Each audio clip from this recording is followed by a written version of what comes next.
All right, let's take a look at what happens when we try to conserve nickels.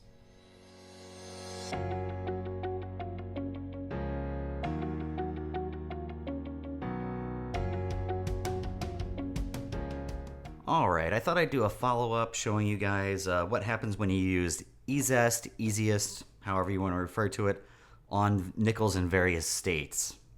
So I've got my distilled water in a bowl, I've got my eZest in this container, some plastic tongs, and a microfiber cloth. So again, I don't typically do this to nickels, and if you are going to do this, do it in a well-ventilated area because the chemicals in the eZest, easiest, it's mostly sulfuric acid. It's super strong, super potent, but I'm going to go ahead and do this where I've got my camera set up so that we can take a look.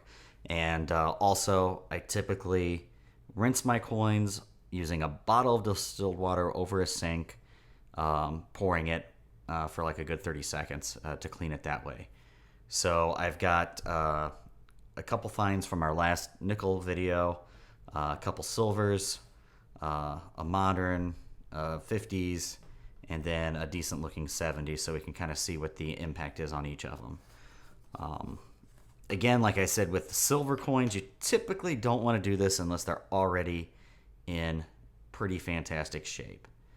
But that being said, let's start with this. It's a see if we can get a good look at it. It's a 1942 San Francisco. You can kind of see how bad a shape it's in. So let's see what happens. And again, don't do this for longer really than 10 or 12 seconds. If you start getting past that, you'll start impacting the surfaces of the metal. That's probably about as good as we're going to get. All right.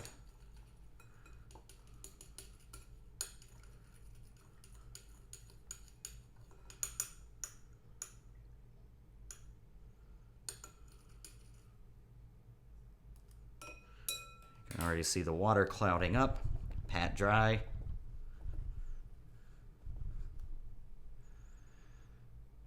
And you can definitely tell a difference. It obviously didn't work any miracles on this one, but it's actually revealing that this nickel is probably in better shape than most war nickels I find. So that's a kind of a bonus, but yeah, it's got some pretty drastic crap on the back. So we're probably not going to be able to conserve that away. At least I don't really want to try. You can see already what it's doing to the water. Now let's take a look at this. This 43 looks a little bit worse for wear. So let's see what happens to it.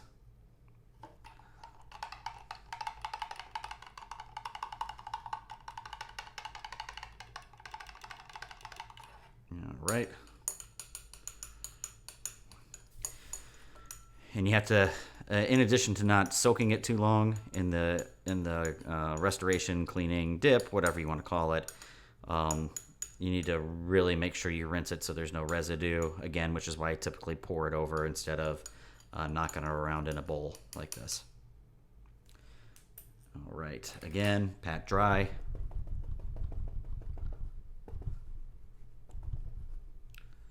All right. Definitely better looking, but you can definitely tell it's circulated. I think this one came out of it a little bit better than the other one, even though the other one's in better condition. So, now that's silver, right? So this is a 1955 Denver. You can see we've got a variety of substances on it.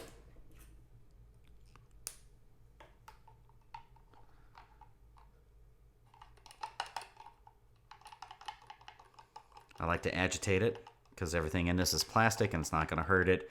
Also, this is not diluted. This is full strength. All right.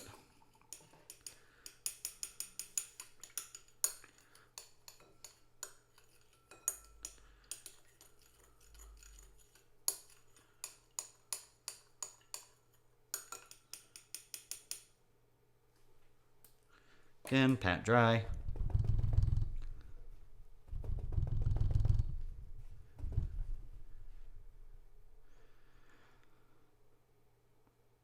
Not much of a difference. We didn't really get all that, I don't know what that green buildup is on this from circulation. It honestly didn't make a dent in it. So far I'm not overly impressed. Now I've got a pretty good 1970 Denver that I pulled out. And you can see it's in pretty good condition already.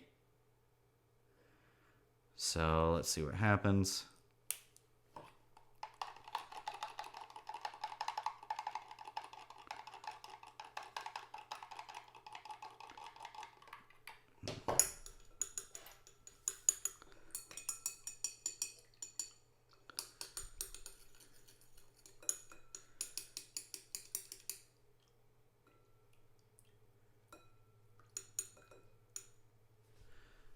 Right, pat dry.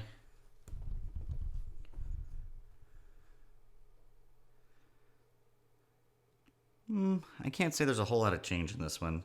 This one was hazy in the fields before, and honestly, it looks like it continues to be afterward. So yeah, not a whole lot of marked improvement. And then lastly, we're going to do a slightly circulated 2020 filly and see what happens. It's honestly just a little dirty for the most part, and that's about it.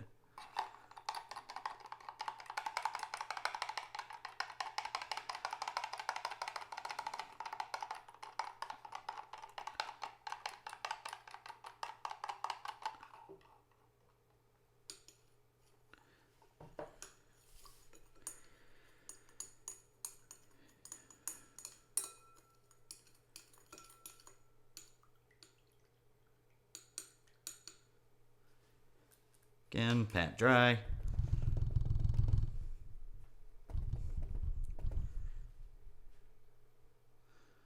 Now that one I think does look a little bit better, but again, it's all about what you start with. This really cleaned it up so you can see the cart wheel on it. Obviously it's got some contact marks, but it does look a touch better. So I would have to say that the rule still kind of stands on this. It's all about really what you're starting with. If you're starting with a coin that's uncirculated or proof, you're probably going to get better results than some of these other ones that are pretty heavily circulated. Now, just for fun, we're going to try seeing if we can get any of this off. Again, I already soaked this one for like 10 seconds or 12 seconds, so I don't recommend doing this, but let's just try it as an experiment.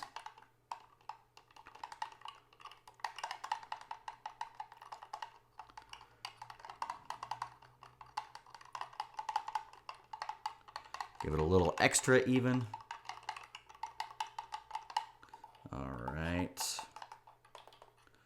Rinse. And I can already tell that we're really not making a dent in whatever that contamination is on the surface. So that whatever that is most likely not going to come off without being moderately abrasive with the coin, which you know you're going to get scratches, so you don't want to do. But let's go ahead and take a look.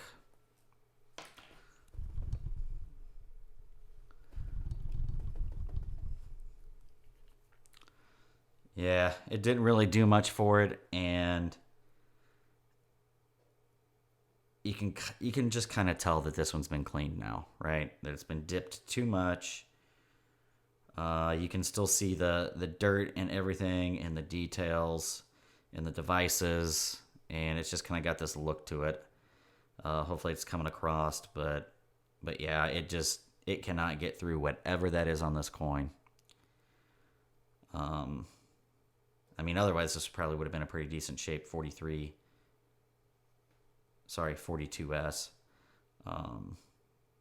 But that pretty much wraps it up. Let me know what you think. Honestly, like I said, I think it's pretty much just like with silver coins. It's all about with what you start with, and then of course not overdoing it. So That'll wrap this video up, and I just want to say thank you to all my existing and new subscribers. I really appreciate your support. If you're watching this and you don't subscribe, I hope you'll consider it. It's free and it really helps the channel. If you like this video, I hope you'll smash that like button. And as always, thanks for watching and happy hunting.